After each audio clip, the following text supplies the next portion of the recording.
दोस्तों, आज हम अनुराग कश्यप की एक ऐसे फिल्म को एक्सप्लेन करने जा रहे हैं जिसने इंटरनेशनल लेवल पे इंडिया का नाम रोशन किया। इस फिल्म को कांस फिल्म फेस्टिवल में पूरे 7 मिनट तक स्टैंडिंग ओवेशन मिला। मतलब सिर्फ तालियां नहीं बल्कि सम्मान। लेकिन हैरानी की बात यह है दोस्तों कि ये फिल्म इंडिया में कई कारणों की वजह से लगभग 3 साल तक रिलीज नहीं हो पाई। जितनी पावरफुल इसकी कहानी है उतना ही कंट्रोवर्शियल इसका बैकड्रॉप। तो यकीन मानिए, जब आप इस कहानी को समझेंगे तभी आपको एहसास होगा कि आखिर इस फिल्म को कांस में इतनी तारीफ क्यों मिली। तो देर नहीं करते हैं दोस्तों और इस बेहतरीन मूवी की शुरुआत करते हैं।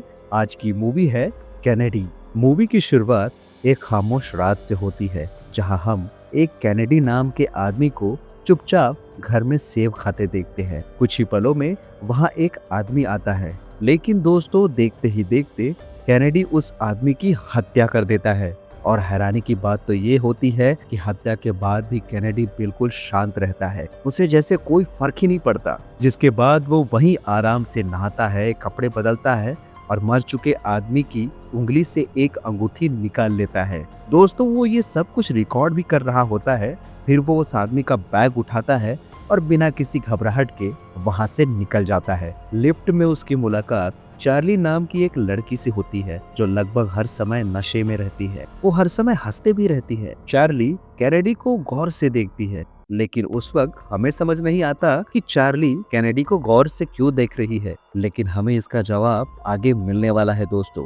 Kennedy part time cab driver है। आगे उसकी मुलाकात पुलिस ऑफिसर अभिजीत काले से होती है जो क्लब और बार में जाके वसूली करता है और हफ्ता लेता है। ये पोस्ट पैंडेमिक का समय है दोस्तों, इसीलिए हर कोई आपको इस मूवी में मास्क पहने दिखाई देता है। कैनेडी काले से सलीम कट्टे वाले के बारे में पूछता है, लेकिन काले को उसकी कोई खबर नहीं होती। यहाँ हम समझ पाते हैं दोस्तों कि कैनेडी और सलीम के पास्ट में जरूर कुछ हुआ है जिस वजह से कैनेडी उसे ढूंढ रहा है। आगे हम देखते हैं कि कैनेडी एक पुराने जर्जर घर में रहता है। वो उस अंगूठी को एक दराज में रख देता है जहां पहले से कई चीजें रखी हुई होती है। बाद में खुलासा होता है कि जिस आदमी की हत्या हुई थी वो चार्ली के फ्लोर के ठीक ऊपर ही रहता था। जब चार्ली को ये सच्चाई पता चलती है तो उसे शक हो जाता है कि लिफ्ट में मिला वही आदमी कातिल था। इसके बाद हम अकबर नाम के एक शख्स को देखते हैं जो कि दरअसल में सलीम कट्टे वाले का भतीजा होता है। वो अपनी गर्लफ्रेंड के साथ होता है। तभी कैनेडी उसको देखता है और वो उसके पास जाता है। वो कहता है सलीम से कहना कि उदय शेट्टी ने सलाम भेजा है, जिसके बाद वो उसके सर में गोली मार देता है। यहाँ हमें पहली बार समझ आता है कि कैनेडी का असली नाम उदय शेट्टी है। जिसके बाद हम फ्लैशबैक के माध्यम से जान पाते हैं कि उदय भी पहले पुलिस ऑफिसर था, मगर एक दिन उसे किडनैप कर लिया गया और ऑफिशियली उसे डेड घोषित कर दिया गया। ये सारा खेल कमिश्नर राशिद ने रचा था। अब ऐसा करने के पीछे क्या वजह थी ये हमें आगे कहानी में पता चलेगा। कैनेडी के साथ उसके घर में एक लड़का भी रहता है जो उससे बातें करता है, लेकिन उसकी मौजूदगी बहुत ही मिस्टीरियस लगती है। साथ ही कैनेडी ने एक घर में हिडन कैमरा लगा रखा होता है जहां एक औरत और उसकी बेटी रहती है। वो हर एक्टिविटी पे नजर रखता है। आगे एक सीक्रेट मीटिंग होती है जहां काले, कैनेडी और कई पुलिस अधिकारी मौजूद होते हैं। इस मीटिंग का मुख्य व्यक्ति होता है राशिद खान जो शहर का कमिश्नर है, लेकिन ये सभी पुलिस ऑफिसर करप्ट है। वे सुपारी लेके लोगों को मरवाते हैं, वसूली करते हैं और ब्लैकमेल भी करते हैं। राशिद को शक होता है कि अकबर की हत्या उदय ने ही की है, लेकिन उदय से पूछने पे वो इस बात को मानता नहीं है। वो कहता है मैंने अकबर को नहीं मारा। राशिद गुस्से में कहता है कि अगर तुम लोगों की ऐसे ही हरकतें रहीं और अगर मैं कमिश्नर नहीं रहा तो तुम में से कोई भी नहीं बच पाएगा। वहीं हम देखते हैं कि वहां एक हिडन कैमरा भी लगा है जो पूरी मीटिंग को रिकॉर्ड कर रहा है, और वो कैमरा किसी और ने नहीं बल्कि उदय ने ही लगाया है। राशिद ने सबको एक टारगेट दे रखा था कि हर हाल में एक तय रकम वसूलनी ही है, लेकिन लॉकडाउन के बाद से उतना पैसा नहीं आ रहा था क्योंकि हर जगह कामकाज ठप पड़ा था। इसी वजह से राशिद नाराज होता है। वो कहता है कि उसे एक चोरी की गाड़ी चाहिए जिसमें बॉम्ब लगा हो। बॉम्ब एक्टिवेट नहीं करना है, सिर्फ डर पैदा करने के लिए इस्तेमाल करना है। मुंबई में बड़े पापा नाम का एक बड़ा कारोबारी है जिसके कई बिजनेस चलते हैं। राशिद चाहता है कि उससे भी मोटी रकम वसूली जाए। इसीलिए वो सलीम को फोन करता है और कहता है बड़े पापा को धमकी दो और पैसे निकलवाओ। लेकिन सलीम पूछता है क्या उदय शेट्टी जिंदा है? राशिद कहता है हो सकता है उसे तुमने ही मरवाया होगा, वो आखिर अब कहां से जिंदा होगा। लेकिन सलीम जानता है कि उदय अब भी जिंदा है, क्योंकि अभी अभी उसने उसके भतीजे को मार डाला और उसे सलाम भी भेजा। इसीलिए वो शर्त रखता है कि पहले उदय शेट्टी को मेरे सामने लाओ, तभी मैं ये काम करूंगा। इस बात से हमें फिर से हिंट मिलता है कि जरूर सलीम कट्टेवाला और उदय के बीच पुरानी दुश्मनी। इसी बीच कैनेडी एक आदमी के पास जाता है। कैनेडी उस आदमी को पहले से ही जानता है। वो आदमी कैनेडी को देखते ही घबरा जाता है। वो आदमी पहले गैर कानूनी कामों में शामिल रहा था, इसीलिए कैनेडी उसे जेल भिजवाने की धमकी देता है और गाड़ी ले लेता है। फिर वो उसी गाड़ी में बॉम्ब लगा के मोड़ेमार होटल की पार्किंग में खड़ा कर देता है। आगे हमें ये देखने को मिलता है कि चार्ली राशिद के पास जाती है और उसके साथ नाजायज संबंध बनाती है। हालांकि देखने से ऐसा लगता है कि वो ये सब कुछ करना तो नहीं चाहती, मगर मजबूरी में कर रही। दूसरी तरफ कैनेडी जब भी अपनी गाड़ी में बैठता है तो पहले नीचे झुक के गाड़ी को चेक करता है। इसके पीछे भी एक पुराना कारण है जो हमें आगे समझ में आएगा। चार्ली कैनेडी से संपर्क करने की कोशिश करती है। उधर राशिद कैनेडी को एक और आदमी को मारने का आदेश देता है। वो आदमी बहुत ईमानदार होता है। उसकी ईमानदारी की वजह से कई गलत काम रुके हुए होते हैं। उस आदमी की मीटिंग कैनेडी के कार में ही होती है, जहां उसे 100 करोड़ की ब्राइब दी जाती है, मगर वो ईमानदार आदमी उस ब्राइब को ठुकरा देता है और वापस अपने घर चला जाता है। कैनेडी मास्क लगाकर उस आदमी के घर पहुंचता है। वो देखता है कि उसका बेटा 10 लाख की बाइक लेने का जिद कर रहा है। पिता के पास इतने पैसे नहीं है, इसीलिए वो मना कर देता है। इससे लड़का बहुत गुस्से में आ जाता है। रात में सबके सो जाने के बाद कैनेडी उस आदमी के कमरे में जाता है और तकिए से उसका मुंह दबाने लगता है। तभी उसका बेटा वहां आ जाता है, लेकिन अपने पिता को बचाने के बजाय वो खुश होता है। वो सोचता है कि बूढ़ा मर जाएगा तो सब मेरा हो जाएगा। उस आदमी को मारने के बाद कैनेडी उस आदमी की घड़ी उतार लेता है। ये सब देख के लड़के को मानो जैसे जुनून चढ़ जाता है। वो किचन जाके तवे से अपनी माँ का सिर फोड़ देता है। घर के ही एक और सदस्य जो कि व्हील चेयर पे होते हैं, वो कैनेडी को रोकने की कोशिश करते हैं, लेकिन कैनेडी उस आदमी को बालकनी से नीचे फेंक देता है। लड़का खुशी खुशी कैनेडी के पास जाता है। उसे लगता है कि उसने कैनेडी का काम आसान कर दिया, इसीलिए वो उसे नहीं मारेगा। लेकिन कैनेडी उसके हाथ से तवा लेता है और उसी का सिर फोड़ देता है। बाहर अंडे के ठेले के पास 3 लड़के एक लड़के को परेशान कर रहे होते हैं। कैनेडी वहां पहुंच के चारों लड़कों को गोली मार देता है। वो अंडे वाले को भी नहीं छोड़ता, क्योंकि उन लोगों ने उसे उस आदमी के घर जाते हुए देख लिया था और कैनेडी कोई भी सबूत और गवाह नहीं छोड़ना चाहता। वो बिल्कुल मर्सीलेस है, जैसे उसे किसी को मार के कोई फर्क नहीं पड़ता। He is a merciless bloody hitman. आगे हम देखते हैं दोस्तों कि मोड़ेमार होटल की पार्किंग में रखी गाड़ी में जोरदार धमाका होता है। कैनेडी के साथ जो लड़का अक्सर बातें करते दिखाई देता है, वो बताता है कि राशिद ने कमिश्नर की पोस्ट 200 करोड़ रुपए देकर खरीदी थी। उसका दामाद दरअसल सेंट्रल पार्टी में है और वो अब खुद विपक्ष की सरकार में कमिश्नर बन के बैठा है। फिर एक चौंकाने वाला दृश्य आता है। वही आदमी जिसे हमने शुरुआत में मरते देखा था, वो कैनेडी के सामने आकर खड़ा हो जाता है, जबकि वो मर चुका है। इससे साफ हो जाता है कि कैनेडी को उन लोगों के साए दिखाई देते हैं जिन्हें वो मार चुका है। मतलब कि जो लड़का उदय को अक्सर दिखाई देता है, जो उससे बातें करता है, वो भी मर चुका है और कैनेडी ने ही उसे मारा है। ये सब कैनेडी के गिल्ट है, जिनकी तादाद लगातार बढ़ रही है। कैनेडी अपने ही गिल्ट में दबता जा रहा है। इसके बाद एक और खुलासा होता है। जिस घर में कैनेडी ने हिडन कैमरा लगा रखा होता है, वहाँ रहने वाली औरत कोई और नहीं, उसकी पत्नी अनुराधा होती है और वो छोटी बच्ची उसकी बेटी अदिति। माँ को अपनी बैग में एक आईफोन मिलता है। लड़की कहती है ये उसे उसके दोस्तों ने गिफ्ट किया है, लेकिन माँ को यकीन नहीं होता। उन्हें लगता है कि शायद ये किसी लड़के ने दिया होगा, इसीलिए वो अदिति को गुस्से में डांटती है। आगे जब घर पे कोई नहीं होता तो कैनेडी चुपचाप घर में घुसता है, फ्रिज से खाना निकाल के खाता है, फिर बच्ची के बिस्तर के तकिए के नीचे कुछ गिफ्ट्स रख देता है, एक छोटे से नोट के साथ। बच्ची गिफ्ट्स देख के खुश हो जाती है और वो उस नोट को एक बॉक्स में संभाल के रख देती। यहाँ साफ हो जाता है कि आईफोन भी किसी लड़के ने नहीं बल्कि उदय ने ही दिया था। यानी कि अदिति के पिता ने। अब कैनेडी को वो ईमानदार आदमी भी दिखने लगता है जिसे उसने मारा था। साथ ही कैनेडी दूर से अपनी बेटी को देखता रहता है। वो एक दिन उसे मैसेज करता है कि आज तुम बहुत अच्छी लग रही हो, लेकिन लड़की बहुत कंफ्यूज हो जाती है कि आखिर ये कौन है जो मुझे मैसेज कर रहा है। उधर राशिद कैनेडी पे गुस्सा करता है। वो चिल्लाता है, सिर्फ इंतजाम करने को बोला था, तूने धमाका क्यों कर दिया?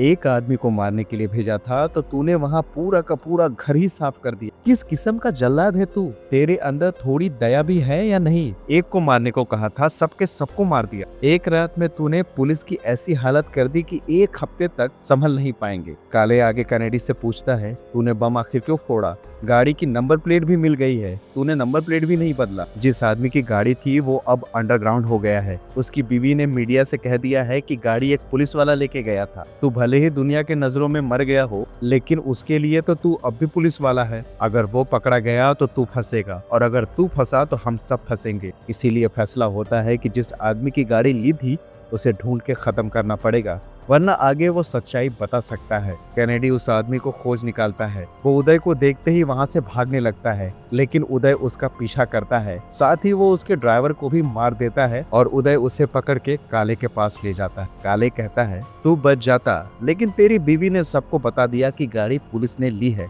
अब तो तुझे मरना पड़ेगा। और वो उस आदमी के हाथ पैर बांध के नदी में फेंक देता है। दोस्तों, बॉम्ब रखने का असली प्लान ये था कि अंडरवर्ल्ड की तरफ से आतंकी हमला बता के राशिद बड़े लोगों से पैसे वसूलेगा, लेकिन सलीम ने फोन करने से मना कर दिया, जिससे प्लान बिगड़ गया। चार्ली अब लगातार कैनेडी को मैसेज करती रहती है। वो कहती है कि मुझे पता है कि तुमने ऊपर रहने वाले आदमी को मारा है। और आखिरकार कैनेडी उससे मिलने जाता है और कहता है, तुम्हें आखिर मुझसे क्या चाहिए? चार्ली बताती है कि जिसे तुमने मारा वो मेरा बॉयफ्रेंड था, उसका नाम कबीर था। जो बैग तुम ले गए थे वो मेरा था। मैं जानती हूँ कि राशिद ने ही उसे मरवाया है। कबीर को अपने रेस्टोरेंट के लिए पुलिस एनओसी चाहिए था। बदले में राशिद मुझे चाहता था, या फिर 1 करोड़ रुपए जो कबीर के पास नहीं थे। कबीर तो अब मर गया, इसीलिए अब चार्ली मजबूरी में राशिद के साथ है, क्योंकि उसके पास कोई और रास्ता नहीं है। चार्ली की इस बात से हम समझ पाते हैं कि आखिर उस रात वो उदय को इतने गौर से क्यों देख रही थी, लेकिन उदय इन बातों को लगभग नजरअंदाज कर देता है। वो चार्ली से सिर्फ एक ही सवाल पूछता है, क्या तुमने कभी राशिद को सलीम से बातें करते सुना है? उदय बस सलीम का पता जानना चाहता है। कोई मरे या जिए उसे कोई मतलब नहीं है। वो बिल्कुल इमोशनलेस हो चुका है। उधर जिस आदमी की गाड़ी ली गई थी उसकी लाश नदी किनारे मिल जाती है। शहर में लगातार हो रही हत्याओं से पुलिस पे दबाव बढ़ने लगता है, और ये दबाव सीधे कमिश्नर राशिद पे आता है। अब कैनेडी को वो गाड़ी वाला आदमी भी दिखने लगता है, मानो जैसे उसके सारे शिकार उसके पीछे पीछे चल रहे हो। उसके गिल्ट का बोझ अब बढ़ता ही जा रहा होता है। एक दिन चार्ली घबरा के कैनेडी को फोन करती है। वो कहती है कि यहाँ जल्दी आओ, मुझे तुम्हारी जरूरत है, लेकिन कैनेडी फोन काट देता है। चार्ली के साथ उस वक्त एक और लड़की होती है जिसने दरअसल फोन मिलवाया था। उसका नाम होता है गुंजन, जो कि सलीम की गर्लफ्रेंड होती है।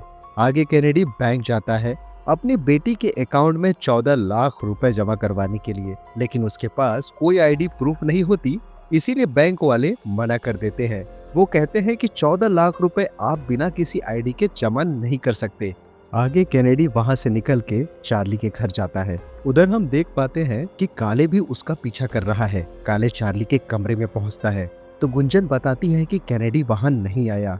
तभी काले को शक होता है वो कहीं कबीर के कमरे में तो नहीं गया है, जिसके बाद काले कबीर के कमरे में जाता है। दरअसल दोस्तों, राशिद ने काले को भेजा था उदय को मारने के लिए, लेकिन उदय समझ चुका होता है कि उसके खिलाफ पूरा जाल बिछाया जा चुका है, इसीलिए कि इससे पहले काले उसे मारे वो ही काले को मार देता है। तभी काले के फोन में राशिद का फोन आता है। कैनेडी फोन उठाता है। जब आगे से कोई जवाब नहीं आता तो राशिद समझ जाता है कि काले मारा जा चुका है। राशिद गुस्से और बेबसी में कहता है, देख उदय, मुझे 200 करोड़ रुपए चुकाने हैं, पहले चुका लेने दे। 24% ब्याज में मैंने पैसा उठाया है। पुलिस कमिश्नर तो मैं सिर्फ नाम का हूँ, लेकिन मेरी हालत बहुत खराब है, और इतनी हालत खराब होते हुए भी मैं तेरे जैसे कितने लोगों को पाल रहा हूँ। सलीम मुझसे रोज पूछता है कि तू कहाँ है, लेकिन मैं उसे रोज कहता हूँ कि तू मर चुका है, लेकिन तेरी हरकतों की वजह से मेरे ऊपर बहुत प्रेशर पड़ रहा है। मेरी यह हालत सिर्फ तेरी वजह से हुई है, अगर तुझे नहीं मारा तो हम सब मारे जाएंगे। तो उदय जवाब देता है, क्या नहीं किया मैंने आपके लिए? सारी गंदगी मैं साफ करता हूँ। आपकी आपकी सरकार की। तभी राशिद कहता है तू ऐसा करता है क्योंकि तुझे मजा आता है सफाई करने में। तू साला अंदर से सफाई कर्मचारी है। पुलिस ज्वाइन की तूने क्योंकि तुझे लोगों को साफ करना अच्छा लगता है। सारा प्लान सेट था। सलीम को बस एक काम करना था, लेकिन तेरी वजह से उसने मना कर दिया क्योंकि तूने उसके भतीजे को मार डाला। बहुत मजा आता है ना तुझे लोगों को मरता देखने में। दोस्तों, अब आप लोगों के मन में एक सवाल तो जरूर आ रहा होगा, उदय और सलीम की दुश्मनी है, राशिद सारे क्राइम करवा रहा है, लेकिन गुंजन इस सब में क्या कर रही है? इसका जवाब हमें आगे मिलेगा। यहाँ से कहानी अब 2014 में शिफ्ट होती है। हम देखते हैं उदय, राशिद, काले और बाकी अधिकारी सलीम को पकड़ने जा रहे हैं। रास्ते में उदय कहता है जब कोई आखिरी सांस लेता है ना तो ऐसा लगता है जैसे उसकी आंख में कोई पल पूछ गया हो। किसी भी बड़े अपराधी को आसान मौत नहीं देना चाहिए। जो दूसरों को तड़पाता है उसे भी तो तड़प के मरना चाहिए। तभी राशिद कहता है तू साला पूरा साइको है और ये बात तू जानता भी है, लेकिन ये बता कि तू कौन होता है ये तय करने वाला कि कौन कैसे मरेगा। तभी उदय पलट के जवाब देता है कि हम छोटे मोटे अपराधियों को पकड़ के अपनी फ्रस्ट्रेशन निकालते हैं। आखिर क्यों? क्योंकि बड़े लोगों का हम कुछ उखाड़ नहीं सकते। तभी दोस्तों उनको सूचना मिलती है कि सलीम अपने गर्लफ्रेंड गुंजन के घर में है। पुलिस की टीम वहां पहुंचती है और देखती है कि घर में गुंजन और उसका भाई चंदन है। और ये चंदन वही लड़का है दोस्तों जो कि उदय को अक्सर दिखाई देता है। गुंजन दौड़ के खुद को बाथरूम में बंद कर लेती है। तभी उदय चंदन को गुंजन को बाहर निकालने के लिए पकड़ लेता है। चंदन एक बहुत ही सीधा साधा लड़का लगता है। उदय गुंजन से पूछता है बता सलीम कहाँ है? गुंजन अंदर से ही कहती है कि मुझे नहीं पता है। उदय चंदन का गला दबाने लगता है और कहता है बाहर आ जाओ वरना ये धीरे धीरे मर जाएगा। गुंजन ना चाहते हुए भी बाहर आ जाती है, लेकिन तब तक चंदन मर चुका होता है। चंदन की मौत से किसी को फर्क नहीं पड़ता। उदय अपने साथ गुंजन को ले जाता है। इस घटना के बाद डिपार्टमेंट पे सवाल उठने लगते हैं। उदय की क्रूरता पे चर्चा होती है और आखिरकार उसे नौकरी से निकाल दिया जाता है। दोस्तों, उदय के 2 बच्चे होते हैं, एक बेटा और एक बेटी अदिति। आगे हम देखते हैं कि उदय अपने घर में अकेले होता है और उसकी पत्नी दोनों बच्चों को स्कूल से लेने गई होती है। तभी सलीम का फोन आता है। सलीम कहता है हम लोग जो हरकतें करते हैं उसका जुर्माना घर वालों को भरना पड़ता है। जब हमारे घर वालों पे कोई हाथ उठा देता है ना, जमीर पे बहुत भारी पड़ता है। इंसान खुद को माफ नहीं कर पाता। देख उदय, तेरी नौकरी तो जा चुकी, अब जो कुछ भी बचा है उसे बचा ले। उदय समझ जाता है कि बहुत बड़ी मुसीबत आने वाली है, इसीलिए उदय घबरा के अपनी पत्नी को फोन करता है। उधर पत्नी फोन उठाती है, तब तक उसका बेटा कार में जाके बैठने की कोशिश करता है और जैसे ही वो कार की गेट को खोलता है एक जोरदार धमाका होता है और बेटे की मौके पे ही मौत हो जाती है। दोस्तों, ये धमाका सलीम ने करवाया था क्योंकि उदय ने गुंजन के भाई चंदन को बेवजह मार डाला। बेटे की मौत के बाद उदय की पत्नी उससे कहती है हमें तुम्हारी दुनिया में नहीं रहना। तुम जो बाहर करते हो उसकी कीमत हम क्यों चुकाए? तुम्हारा डिपार्टमेंट भी तुम्हें पसंद नहीं करता। सब कहते हैं कि तुम जानवर हो, तुम्हें कुछ महसूस नहीं होता। मुझे तुम्हारी परछाई भी इस घर में नहीं चाहिए। तुम यहाँ से चले जाओ, जहाँ भी जाना चाहते हो। हमारे लिए आज से तुम मर गए। अदिति से जाके कह दो कि पापा दूर काम पे जा रहे हैं और फिर चले जाओ। तुम मुझसे कभी भी दोबारा नहीं मिलोगे। इधर प्रेजेंट टाइम में सलीम अचानक सामने आ जाता है और उदय के कंधे पे गोली मार देता है। उदय घायल हो जाता है। दोस्तों, अंडरवर्ल्ड डॉन सलीम जो सालों से देश के बाहर रह रहा था, अब उदय से बदला लेने के लिए यहाँ आ चुका होता है। वो उदय को मारने ही वाला होता है, लेकिन दोस्तों उदय इतनी आसानी से मरने वाला नहीं है। वो सलीम पे झपटता है और उसके पेट में बार बार चाकू घोंप के उसे मार डालता है। दोस्तों, आखिरकार उसने अपने बेटे की मौत का बदला ले ही लिया। उधर राशिद अपने सीनियर्स के सामने खुलासा करता है कि ये सब पूर्व पुलिस अधिकारी उदय शेट्टी कर रहा है, जो शायद मरा नहीं है बल्कि जिंदा है। आगे हम देखते हैं कि कैनेडी चार्ली के कमरे में जाता है। वहाँ वो गुंजन को देखता है। गुंजन चार्ली को मारने की धमकी देती है, लेकिन उदय गुंजन को ही मार डालता है। उदय चार्ली को एक बैग देता है और कहता है इसमें 14 लाख रुपए है, ये मेरे बेटे को दे देना। अगर तुमने नहीं दिए तो मैं तुम्हें ढूंढ के मार डालूंगा। दोस्तों, अब हम देखते हैं कि कैनेडी को काले भी दिखाई देने लगा है, जैसे उसका साया कह रहा हो कि अब तेरा टाइम भी आने वाला है उदय शेट्टी। आगे उदय अपने घर जाता है, लेकिन वहाँ राशिद अपनी फोर्स के साथ पहले ही मौजूद होता है। इसीलिए उदय जानबूझ के राशिद पे गोली चलाता है ताकि पूरी पुलिस उसके पीछे लग जाए। पुलिस को अपने पीछे भगाते हुए वो किसी तरह बच निकलता है और अपनी बेटी अदिति से मिलने पहुंचता है। लेकिन वो वहां देखता है दोस्तों कि मीडिया पहले से ही मौजूद है, रिपोर्टर शोर मचा रहे हैं। उदय हिडन कैमरे से देखता है कि उसकी पत्नी पुलिस से कह रही है कि उसे गोली मारनी है या फांसी देनी है, जो करना है करो, बस हमें परेशान मत करो। ये सब सुन के उदय उदास हो जाता है और वहां से चुपचाप चला जाता है। जिसके बाद उदय गाड़ी वाले आदमी के ऑफिस पहुंचता है। उसके कंप्यूटर से गवर्नमेंट को एक मेल लिखता है। मेरा नाम उदय शेट्टी है, मैं मुंबई के कमिश्नर राशिद खान के लिए काम करता हूँ। 6 साल पहले मेरा अपहरण राशिद खान ने प्लान किया था और एसआई काले ने ही उसे अंजाम दिया था। वो अपहरण जबरदस्ती का नहीं था, मैं खुद भी उसमें शामिल था। उसके बाद ही लोगों को लगने लगा जैसे मैं मर गया हूँ। पिछले 6 सालों में मैंने राशिद खान के कहने पे अनगिनत लोगों को मारा है। सबूत के तौर पे हर मरे हुए आदमी की कोई ना कोई चीज में रखता था, जो मेरे घर के ड्रॉवर में है। हमारी हर मीटिंग, हर बातचीत की रिकॉर्डिंग भी मेरे पास है, जिसमें लोगों को मारने की योजनाएं बनाई गई। पिछले 6 सालों से राशिद खान और कुछ पुराने अधिकारियों का गिरोह हफ्ता वसूली, खून और ब्लैकमेल में शामिल रहा है। मेरे गायब होने के बाद मैंने अपना नाम कैनेडी रख लिया था, जिसके बाद वो ये मेल सेंड कर देता है। फिर वो अदिति को आई लव यू लिख के मैसेज करने जाता है। तभी उसे चंदन दिखाई देता है। वो कहता है वो खुश है, उसे खुश रहने दे। तेरी मौत को घूट घूट के पी चुकी है वो तुझे भूल चुकी है। अब उसे मत बता कि तू जिंदा है। लेकिन उदय खुद को रोक नहीं पाता। वो अपनी बेटी को आई मिस यू का मैसेज भेज देता है। अदिति समझ जाती है कि शायद उसके पापा हैं। वो कॉल करने लगती है, मैसेज पे मैसेज भेजने लगती है। उदय फोन नहीं उठाता। उसकी आंखों से आंसू गिर रहे होते हैं। फोन लगातार बज रहा होता है और अंत में वो बंदूक उठाता है और सबसे पहले अपने गिल्ट यानी कि चंदन पे गोली चलाता है और उसे अपने मुंह में डाल लेता है। और दोस्तों स्क्रीन ब्लैंक हो जाती है। सिर्फ फोन की रिंगटोन सुनाई देती है और कहानी यहीं पे खत्म हो जाती है। दोस्तों ये फिल्म पॉलिटिशियन, कॉर्पोरेट, पुलिस और अंडरवर्ल्ड नेक्सस को एक्सपोज करती है, जहां कमिश्नर राशिद खान सिस्टम का फेस है, जो कैनेडी को यूज करता है और बाद में डिस्कार्ड करने की कोशिश भी करता है। कैनेडी का कैरेक्टर भी हमें बताता है कि सिस्टम तुम्हें बनाता है, यूज करता है और डिस्ट्रॉय कर देता है। इस फिल्म में गिल्ट कभी भी उदय का पीछा नहीं छोड़ती। वो बदला तो ले लेता है, लेकिन दोस्तों रिवेंज का साइकिल कभी खत्म नहीं होता, क्योंकि हम सब फंसे हुए हैं करप्शन में और यही हमारा सिस्टम है। तो उम्मीद है मुझे दोस्तों कि आप लोगों को ये एक्सप्लेनेशन बहुत पसंद आई होगी। अगर आई है तो वीडियो को लाइक कीजिए, शेयर कीजिए और चैनल को सब्सक्राइब जरूर कीजिए, ताकि ऐसे ही कंटेंट आप तक पहुंचते रहे। तो दोस्तों मिलेंगे ऐसे ही किसी नए फ्रेश वीडियो के साथ। तब तक के लिए thank you very much for watching. Keep watching, watch on point.